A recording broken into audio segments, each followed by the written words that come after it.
The early 2000s, what a decade. The Y2K crisis was averted successfully, kids were still playing outdoors with real friends, and Windows XP is about to take the computer world by storm. Merging the Neptune and Odyssey projects together, Windows XP, known as Whistler and Beta, finally brought an end to the outdated 9X line in favor of the more stable NT kernel.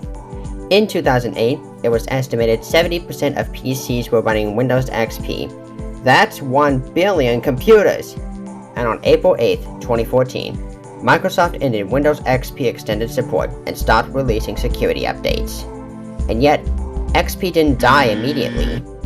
Microsoft chose to market Windows 8 to XP users, which was either too much of a departure from the familiar desktop and start menu, incompatible with their hardware, or simply too expensive.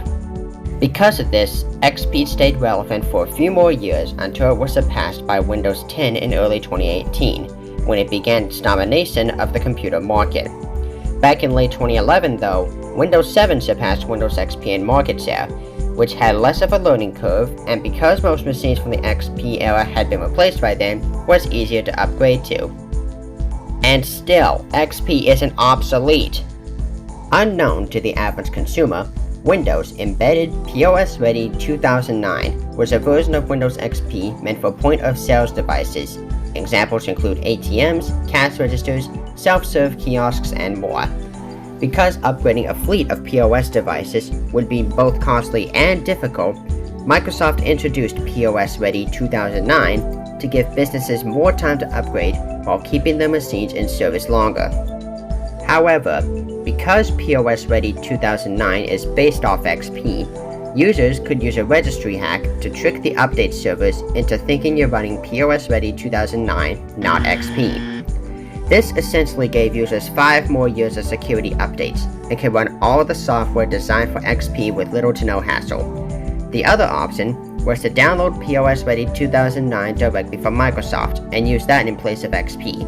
While you do get a new all-blue theme, you will be missing a lot of apps like Media Player, Movie Maker, the games, the Turbogram, and Paint, as well as the Luna theme and the logon screen, though I'm sure those can be either downloaded or activated with a registry key. POS Ready 2009 finally reached its EOS deadline on April 9, 2019. Finally, Windows XP was killed off for good, right? Wrong! Beta Archive user Dibya created the Windows XP extended kernel. Like Kernel X for 9X and the Vista extended kernel, this allows programs meant for newer versions of Windows to run on XP. Before you go install it, however, make sure you have enabled the POS Ready Update registry key and have downloaded and installed all POS Ready 2009 updates, as the extended kernel won't work without them. Now, it's October 25th, 2021, which marks 20 years after Windows XP hit retail shelves. It revolutionized the computer market by making computers friendlier and easier to use. With its 2-column start menu, taskbar button grouping, fast user switching, and the then new NTFS file system, Windows XP marked a new beginning for Microsoft. And now, 20 years later, Windows XP is still loved by many.